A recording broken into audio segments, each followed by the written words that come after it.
आपने कहा कि लालू प्रसाद यादव, चिराग पासवान भी एक मुद्दा उठा रहे हैं कि हमारा एमवाई जो है महिला और यूथ है, और चिराग ये भी कह रहे हैं कि हमारे पिता ने 2005 में जो है कहा था कि जो है मुसलमानों को मुख्यमंत्री बनाओ, हम सपोर्ट देंगे। हालांकि सपोर्ट नहीं दिया, लालू यादव ने सपोर्ट लिया नहीं, ना मुसलमान को मुख्यमंत्री बनाया, और सरकार बनी नहीं, राष्ट्रपति शासन लागू हो गया।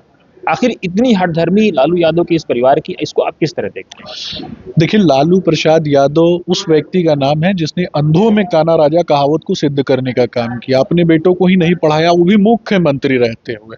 उनकी पत्नी भी मुख्यमंत्री थी, लेकिन बेटा 9वीं फेल है। क्यों? किसी भी व्यक्ति की शिक्षा दीक्षा पर प्रश्न नहीं खड़े करता हूं, क्योंकि डिग्री से आगे बढ़ करके सांसारिक व्यवहारिक नैसर्गिक ज्ञान होता है। लेकिन आप कल्पना कीजिए कि एक मुख्यमंत्री और उसी परिवार में दूसरा मुख्यमंत्री, उसके बाद भी बच्चे को नहीं पढ़ाना। ये सांकेतिक रूप से लालू यादव ने अपना विजन जो है वो सेट किया कि जब मैं अपने बच्चों को नहीं पढ़ाता हूं तो इनका जो एमवाई कॉम्बिनेशन बना के रखा, वो भी अपने बच्चों को मत पढ़ाओ, और अंधों में काना राजा जो है वो कहावत सिद्ध करो। क्योंकि शिक्षा सवाल खड़े करने का अधिकार देती है। अगर कोई समाज शिक्षित होता है तो निश्चित रूप में उसके जो युवा हैं वो प्रश्न करते हैं, और प्रश्न करने के बाद तुलनात्मक अध्ययन करते हैं, और तुलनात्मक अध्ययन करने के बाद अपना नैरेटिव बिल्डअप करते हैं। तो तुलनात्मक अध्ययन ही ना हो, नैरेटिव बिल्डअप ही ना हो, और अंधों में काना राजा कहावत सिद्ध हो, इसलिए उन्होंने जानबूझकर मुसलमानों को अशिक्षित रखने का काम किया, बैकवर्डनेस बना के रखने का काम किया। यादव समाज से आने वाले अन्य यादवों को, जो युवा पीढ़ी के जो अभी वर्तमान में जो बच्चे हैं, उनको भी मौका नहीं प्रदान किया। हरियाणा से लाकर के संजय यादव को उनका अधिकार दे दिया, तो उस पर भी तो उनको जवाब देना चाहिए। तो इनके एक भाई जब अपनी तस्वीर लगाते हैं तो तस्वीर के पीछे सिंगापुर की तस्वीर लगाते हैं, पिता के द्वारा की गई काली करतूतों की तस्वीर क्यों नहीं लगाते हैं? मैं सिर्फ इतना पूछना चाहता हूं, लोकतंत्र के 4 स्तंभों पर लोग बहुत भरोसा करते हैं, पत्रकारिता हो या फिर जुडिशियरी हो, इस पर बहुत ज्यादा भरोसा किया जाता है। माननीय कोर्ट ने लालू प्रसाद यादव को चारा चोर बताया है ना, अलकतरा चोर बताया है ना। लालू प्रसाद यादव मुखिया का चुनाव नहीं लड़ सकते हैं क्योंकि वो चारा चोर है, वो अलकतरा चोर है। तेजस्वी यादव चारा चोर का बेटा है ना, अलकतरा चोर का बेटा है ना। बेटे का क्या कसूर है? बाप मैं बता रहा बाप की गुनाह बेटे पर तो नहीं है। मैं वही बता रहा हूँ। 420 का आरोपी अगर कोई है बिहार में तो तेजस्वी प्रसाद यादव है। जमीन का घोटालेबाज अगर कोई है तो तेजस्वी प्रसाद यादव है। झूठ बोल के पिता की तरह क्रेडिट लेने का अगर कोई आरोपी है तो उस व्यक्ति का नाम तेजस्वी प्रसाद यादव है। एक तरफ माई बहन सम्मान योजना की बात होती है, सबसे पहले अपनी माँ को सम्मान दिया, अपनी बहन को सम्मान दिया, घर में बहू को भी सम्मान नहीं दिया, गर्दन में हाथ लगाकर निकालने का काम किया, अपने भाई को जलील करके घर से निकालने का काम किया। तो जो अपनी भाभी का नहीं हो सकता है, जो अपने भाई का नहीं हो सकता है, कल्पना कीजिए वो समाज का होगा, यादवों का होगा, वो मुसलमानों का होगा। मुसलमान और यादव उनके लिए सिर्फ वोट बैंक है। और मैं पूछता हूं, आप पढ़े लिखे व्यक्ति हैं, आपकी तरह हजारों पढ़े लिखे व्यक्ति हैं जो एक समाज का प्रतिनिधित्व करते हैं। आप जैसे युवाओं को समाज में आना चाहिए, किसी भी विचारधारा से आए, राजनीति में आना चाहिए, अथवा शहाबुद्दीन जिंदाबाद का नारा देने वाले लोगों को आना चाहिए। शहाबुद्दीन बिहार ही नहीं देश का सबसे कुख्यात गुंडों में से एक था, अपराधी था, और जिसने चंदा बाबू के बेटों को तेजाब से नहला दिया। चंदा बाबू हिंदू थे या मुसलमान थे ये फर्क नहीं पड़ता है, या वो घटना किसी मुस्लिम के साथ भी होती तो भी वो निश्चित रूप से प्रत्येक समाज से आने वाले लोग जो हैं उसके खिलाफत में करते। तेजाब से एक भाई के सामने, एक माँ के सामने, एक पिता के सामने उसके बच्चों को नहला के मार देना, और उसके बाद तेजस्वी यादव पर भरोसा तब लोगों को होता जब किसी भी मुस्लिम समाज से आने वाले शिक्षित युवा पीढ़ी के डॉक्टर, इंजीनियर या फिर किसी भी व्यक्ति को जिसने समाज सेवा की हो, वैसे लोगों को टिकट दे देते हैं। लेकिन शहाबुद्दीन जिंदाबाद। आप शहाबुद्दीन पे आरोप लगा रहे हैं, लेकिन वहाँ बिहार में सिवान पे ग्राउंड जीरो पे लोग ये भी दिखा रहे हैं कि जो विकास शहाबुद्दीन ने 30 साल पहले किया था, आज वो सड़कें एज इट इज हैं। एक बाबा, एक ब्राह्मण, एक अपर कास्ट क्लास से आते हैं कि एक बाबा को कोई लोग परेशान करते थे, शहाबुद्दीन ने फोन किया, उसके बाद बाबा को परेशान करना लोगों को बंद कर दिया। तो एक तरफ बीजेपी कहती है शहाबुद्दीन बाहुबली हैं या कुख्यात हैं, दूसरी तरफ वहाँ बहुत सारी रिपोर्ट्स ऐसी भी आती हैं कि शहाबुद्दीन लोगों के मसीहा हैं। देखिए, ना शहाबुद्दीन एक बाहुबली है ना ही कुख्यात है। शहाबुद्दीन एक गुंडा था, एक गुंडा जिसको जेल में होना चाहिए था और जेल में वो मर गया, सीधी सी बात है। और बाबा की सुरक्षा, लोगों की सुरक्षा, ये जिम्मेदारी सरकार की होती है। जब सरकार नहीं कर सकती है, उस समय की सरकार निकम्मी होगी, तभी तो शहाबुद्दीन कर रहे थे। इस पर भी तो बात होना चाहिए ना। तो कौन निकम्मा था? शहाबुद्दीन महान थे कि लालू निकम्मा था? ये तो उस समय की जनता को तय करना है और तेजस्वी यादव को बता देना है कि कौन निकम्मा था, दोनों में से निकम्मा कौन था। लेकिन एक चीज और बताएं, मुसलमानों से आप वोट मांग रहे हैं, मुसलमान आपको वोट देना भी चाह रहा है। निश्चित रूप से मैं देते कई हैं। जगहों पे बात करता हूं, लेकिन जब मुसलमानों के घरों को बुलडोज करने की बीजेपी बात करती है, उनको गालियां दी जाती हैं, आपके मंच से गालियां दी जाती हैं। गिरिराज जी का भी लेटेस्ट बयान आया है, योगी जी क्या क्या बोलते रहते हैं। तो क्या आपको कैसे, एक क्या ये विवेकानंद का जो समाज है, क्या उस समाज से ऐसी कल्पना की जा सकती है, ब्रह्म समाज से? देखिए, इस देश की परंपराएं जो है ना, और जो विश्वास है, ये मिट्टी हमारी माँ है, मादरे वतन कहते हैं। ये मिट्टी हमारी माँ है, चाहे पूरी बात एक चीज मैं और जोड़ूंगा, अटल जी ने ये बहुत प्यारी बात कही थी कि हमने छाती का लहू पिला पाले विदेशों के क्षुधित लाल, मुझ में मानव से भेद नहीं, मेरा अंतस्थल वर विशाल। और यहाँ आप मानव से भेद की बात कर रहे हैं। देखिए, कोई मानव से भेद की बात नहीं है। हम रोहिंग्या मुसलमानों की बात करते हैं, न कि देश के मुसलमानों की बात करते हैं। जितनी भी योजनाएं आई हैं पूरे देश में, आप बता दीजिए ना कि कहाँ किस योजना से किसी मुस्लिम वर्ग से आने वाले व्यक्ति को लाभ नहीं पहुंचा है। आज बिहार में ही नहीं, देश में मुस्लिम वर्ग भारतीय जनता पार्टी के साथ जुड़ रहा है और भारतीय जनता पार्टी के लिए वोट भी करता है, भारतीय जनता पार्टी के लिए मतदान भी करता है। मेरे ही घर के आसपास में एग्जाम्पल देता हूँ, बहुत सारे मुस्लिम परिवार हैं जिनका घर जो है वो किसी न किसी आवास योजना के माध्यम से, प्रधानमंत्री आवास योजना के माध्यम से बना है और उनको अच्छे पैसे भी मिलते हैं। बुलडोज करने की बात किसी एक व्यक्ति के मकान की हो सकती है जो गलत प्रकार की हिंसात्मक कार्रवाइयों में लिप्त रहते हैं, निश्चित रूप से उसमें वो काम तो अदालत का है ना, हुकूमत का तो नहीं है। उसमें हिंदुओं के भी घर होते हैं, उसमें मुसलमानों के भी घर होते हैं। त्वरित रूप से उस प्रकार का एक्शन होता है और मुझे लगता है कि सारी चीजें जो हैं वो नियमों के अंतर्गत ही होती हैं। नियमों के अंतर्गत नहीं होती तो माननीय कोर्ट संज्ञान में लेता।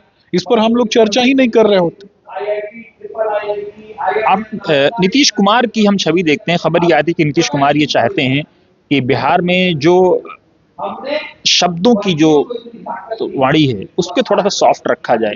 बीजेपी की तरफ से उन पर यह दबाव बीजेपी पर है कि ऐसे लोगों को ना लाए बीजेपी जो शब्दों को लेकर के समाज में नफरत फैलाए। देखिए, भारतीय जनता पार्टी कभी भी समाज में नफरत नहीं फैलाती है। ये आरोप जो है कांग्रेस पार्टी के लोग लगाते रहते। कांग्रेस पार्टी का गठबंधन तो वैसे लोगों के साथ रहा जिन लोगों ने कहा कि हिंदुओं को मार करके मंदिरों पे टांग देंगे और हिंदुओं को जिंदा जला देंगे उन्हीं के मंदिरों के आगे। तब उस समय जो भी तथाकथित ठेकेदार बनते हैं, जो आरोप लगाते हैं कि भारतीय जनता पार्टी मुसलमानों की हितैषी नहीं है, कम से कम वैसे ही लोगों को आगे आके बोलना था ना कि ये गलत है। वैसे लोगों ने उस समय भी विरोध नहीं किया। तो मुस्लिम लीग जैसी पार्टियों के विषय में भी मुझे लगता है कि वैसे लोगों को बोलना चाहिए। कसाब जैसे आतंकवादी को बचाने के लिए, क्या कसाब मुस्लिम वर्ग का प्रतिनिधि तो नहीं है? आप इस बात को तो निश्चित रूप से मानते होइएगा। कसाब को बचाने के लिए रात में कोर्ट खुलवाया जाता है। याकूब मेनन जैसे आतंकवादी को बचाने के लिए रात में कोर्ट खुलवाया जाता है। कश्मीर में एक आतंकवादी मारा जाता है, लेकिन कोर्ट गए कौन लोग? नहीं वही नाम भी बताइए। उन्हीं के लोग गए ना, कांग्रेस पार्टी के लोग गए। ये कांग्रेस पार्टी के लोग गए, कांग्रेस पार्टी के वकील गए, कपिल सिब्बल जैसे लोग गए। उनकी बात वकील का धर्म होता है। नहीं, वही पूछ रहा हूँ ना, वही पूछ रहा हूँ। रविशंकर प्रसाद जी अगर किसी की पैरवी करें, नलिन कोहली जी किसी की पैरवी करें, रविशंकर प्रसाद जी ने कभी किसी आतंकवादी के लिए नहीं खुलवाया, इतने गर्व के साथ मैं कहता हूँ। आपके पास अगर कोई एग्जाम्पल है तो बता दीजिए। कांग्रेस पार्टी का एक नेता कश्मीर में कहता है कि मारे गए आतंकियों को 1-1 करोड़ रुपया देंगे। मैं पूछता हूँ, मैं मुस्लिम वर्ग से पूछता हूँ कि कश्मीर की हमारी एक बहन, उसके साथ बिहार का एक मुस्लिम परिवार का बेटा अगर प्रेम करता है और विवाह कर लेता है तो क्या उसको वहां अधिकार मिलने चाहिए कि नहीं मिलने चाहिए? लेकिन वो अधिकार उस बच्चे को नहीं मिलता है। लेकिन अधिकार किसको मिलेगा? पाकिस्तान का एक लड़का अगर कश्मीर की मुस्लिम लड़की से शादी कर लेगा तो उसको अधिकार मिल जाएगा। तो उस पर भी तो कम से कम मुस्लिम वर्ग को खड़ा होकर बोलना चाहिए ना। तो मैं तो उनके लिए लड़ रहा हूं। लेकिन ये दुश्मन क्यों बताना? हम एक परिवार के एक सिक्के के दो पहलू हैं। इस भारत की जो भूमि है वो उस पवित्रता को कहीं ना कहीं दर्शाती है। चाहे सिंधु घाटी सभ्यता की बात कर ले, चाहे उत्तर ऋग्वैदिक काल की बात करें, उत्तर वैदिक काल की बात करें, चाहे 16 महाजनपद काल की बात करें, उसके बाद भी बहुत सारी चीजें हैं। लेकिन कांग्रेस की आपने मानसिकता, आपने रोहिंग्या की बात की। विपक्ष ये कह रहा है कि अभी रोहिंग्या बिहार में है, फिर बंगाल पहुंच जाएगा, फिर आसाम पहुंच जाएगा। सरकार आपकी 11 साल से है। अमित शाह जी गृह मंत्री हैं, उससे पहले राजनाथ जी गृह मंत्री रहे। क्यों नहीं भगा देते हैं? आपने अमित शाह जी के भाषणों को मुझे लगता है बहुत अच्छे से नहीं स्टडी किया है। आदरणीय अमित शाह जी ने कहा है कि पहले चीजों को देखना है, माइन्यूटली एग्जामिन करना है, फिर वैसे लोगों को चिन्हित करने के बाद वैसे लोगों के वोटिंग अधिकार को समाप्त करना है, और वोटिंग अधिकार जो है उनको समाप्त करने के बाद वैसे लोगों को डिस्पैच करना है, हटाना है। तो निश्चित रूप से जो रोहिंग्या है, मुसलमानों में ये शंका है कि आप मुसलमानों को ही वंचित करना चाहते हैं, सेकंड क्लास सिटीजन बनाना चाहते हैं। क्यों नहीं, वैसे जिसको भी हमने सेकंड क्लास सिटीजन बनाया है वो आके कम से कम चुनाव आयोग के सामने तो बोले। कानून है ना इस देश में, विपक्ष ने जुडिशरी है तो ना। जिंदा लोगों को परेड कराया था ना कि हम लोग जिंदा हैं, फिर भी हमारा नहीं वोट नहीं, काट दिया। जिंदा लोगों को परेड कराना और कानूनी कार्रवाई करना, दोनों में बड़ा अंतर होता है। आप एक भी आवेदन दिखाइए ना चुनाव आयोग के सामने, आवेदन नहीं है, मतलब किसी को कहीं से लेके आना है, परेड करा देना है कि मेरा नहीं है, मेरा नहीं है, मेरा नहीं है, और आवेदन ही नहीं है। भाई नाम तो बताओ किसका नहीं है, उसका घर का पता भी तो बताओ कि किसका नहीं है, जमीन के कागजात भी बताओ किसका नहीं है। आधार कार्ड पहले नहीं था, वो भी जोड़ दिया गया, वो आधार कार्ड भी दिखा सकता है व्यक्ति। तो मुझे लगता आखिरी है चीज, नीतीश कुमार का चेहरा, आपको लगता नहीं कि बहुत देर कर दिया आप लोगों ने स्वीकार करने में? पहले तकरार, इनकार और स्वीकार। तेजस्वी यादव के चेहरे को स्वीकार करने में इंडी गठबंधन के लोगों ने देर कर दिया, और देर नहीं किया, वो पहले भी स्वीकार कर लेते तो कोई फर्क नहीं पड़ता। आदरणीय मुख्यमंत्री नीतीश कुमार जी बिहार में विकास का चेहरा थे, विकास का चेहरा है, विकास का चेहरा रहेंगे, क्योंकि महिला सशक्तिकरण के लिए हमने काम किया है। लालू यादव कहते हैं कि महिलाओं के बारे में कि आंख सेंकने जा रहा है। लालू प्रसाद यादव महिलाओं के अंगों के बारे में गंदे गंदे गाने गाते थे, बहुत सारे मीडिया चैनल्स पे है। लालू यादव चंपा विश्वास के बलात्कार के बाद पंचायती करवा रहे थे। कांग्रेस पार्टी के नेता दक्षिण भारत में कहते हैं कि बलात्कार होने पर लेट करके मजा लेना चाहिए, उस पर भी उनको जवाब देना चाहिए। लेकिन बिहार में मुख्यमंत्री नीतीश कुमार जी ने, जब एक बेटी का जन्म होता है तो उसके खाते में पैसे जाते हैं, वही बेटी जब 7वीं कक्षा में जाती है तो उस बेटी को पोशाक योजना के तहत लाभान्वित करते हैं, वही बेटी जब 10th क्लास जाती है तो उसको हम प्रोत्साहन राशि प्रदान करते हैं, 12th पास करने के बाद प्रोत्साहन राशि देते हैं, 9वीं कक्षा में साइकिल देते हैं, ग्रेजुएशन पास करने के बाद प्रोत्साहन राशि देते हैं, विवाह के निबंधन के बाद प्रोत्साहन राशि देते हैं, 35% सरकारी नौकरियों में आरक्षण देते हैं। इसके अलावा हम 55% निकाय चुनाव में आरक्षण देते हैं, महिला उद्यमी योजना के माध्यम से लोन देते हैं, लघु एवं कुटीर उद्योग को समृद्ध जब करने के इतना लिए कुछ आप दे रहे हैं शांग जी, तो शहाबुद्दीन क्यों मुद्दा बनाएंगे? अपने नहीं, विकास को क्यों नहीं मुद्दा हमने बनाएंगे? विकास को ही मुद्दा बनाया। गुंडा पार्टी के लोग अगर अपराधियों की जमात के लोगों को लेकर के आते हैं तो बताना तो पड़ेगा ना, नाम तो लेना पड़ेगा ना। किसी को जिंदा न, आज से 1000 साल पहले मान लेते हैं कि शहाबुद्दीन होते और किसी भी व्यक्ति को, मोहम्मद अशफाक नाम के किसी व्यक्ति के अंगों को काट करके वो फेंक देते, नाले में बहा देते हैं, तो क्या हम नाम नहीं लेते? तब भी नाम लेते हैं। तो उसमें बेटे की क्या कसूर है? उसामा क्यों टारगेट कर रहे हैं? टारगेट ये है कि अपराधियों की जमात से आने वाले लोगों को जब चुनाव में टिकट दिया जाता है तो उस समय नारा शहाबुद्दीन जिंदाबाद का लगता है। मानसिकता के खिलाफ हम व्यक्ति के खिलाफ नहीं, हम मानसिकता के खिलाफ। और जब तक ऐसी मानसिकता जीवित रहेगी, स्वस्थ समाज का निर्माण नहीं हो सकता है। एक चीज आप बता दीजिए छोटा सा, कि नीतीश कुमार ने आखिर क्या वजह है कि गृह मंत्रालय हमेशा अपने पास रखा? क्या वो उनको लगता था कि लॉ एंड ऑर्डर करने के लिए बीजेपी के पास न देना जरूरी है? नहीं, सीधी बात है, इतने वर्षों से नीतीश कुमार जी ने अगर कुछ काम किया है तो उन्होंने कुछ सोचकर ही कुछ चीजें अपने पास रखी होंगी। और कलेक्टिव तरीके से सिर्फ लॉ एंड ऑर्डर के मंत्रालय के अलावा भी बहुत सारे मंत्रालय हैं जिस पर हम सब मिल के काम करते हैं, और जवाबदेही जो है वो मुख्यमंत्री की होती है। तो निश्चित रूप से जब जवाबदेही मुख्यमंत्री की होती है तो मुख्यमंत्री ही तय करते हैं। अगर सारी चीजें हमारे पास होती तो कल हो कि आप कह देते कि मुखौटा है। तो मुझे लगता है कि ये सारी परसेप्शन नैरेटिव की राजनीति, आरोप, अफवाह, परसेप्शन, ये इंडी गठबंधन के लोग करते हैं। राहुल गांधी, उसी गठबंधन के लोग कह रहे हैं कि नीतीश कुमार को आप लोग 5 साल रहने नहीं देंगे, उतार देंगे, बीच में हटा देंगे, बनने नहीं देंगे। उसी उसी गठबंधन के लोगों ने नीतीश कुमार जी जब वहां थे तो उनका सम्मान नहीं किया था। वही लोग अपमान कर रहे थे माननीय मुख्यमंत्री नीतीश कुमार जी का, और वही लोग तलवा भी चाटने के लिए तैयार थे माननीय नीतीश कुमार जी का, जब पूरा का पूरा लोकसभा चुनाव के दौरान इंडी गठबंधन बना था। तो एक चीज तो है, नीतीश कुमार के बारे में मैंने बिहार में जो लोगों से बात की, कम से कम उस व्यक्ति की इमेज बहुत डिफरेंट है बाकी आपके गठबंधन के जितने भी नेता हो। तो उस वाली छवि को कैसे आप आगे लेके जाएंगे अपनी नहीं, पार्टी के अंदर?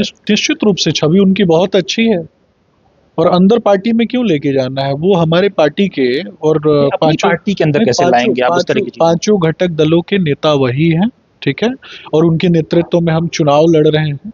हम अपने अंदर दिन प्रतिदिन प्रत्येक व्यक्ति सुधार की प्रक्रिया में होता है, कोई व्यक्ति पूर्ण नहीं होता है। हम समाज के अंतिम पायदान पे बैठे हुए व्यक्ति के आंखों के सपनों को जीवंत करने की लड़ाई लड़ते हैं, और अंतिम पायदान पे बैठा हुआ व्यक्ति ये समझे कि मंच पे बैठा हुआ व्यक्ति उसी का बेटा है, उस दिन समाज का कल्याण हो जाएगा, तो हम उसके लिए काम करते हैं।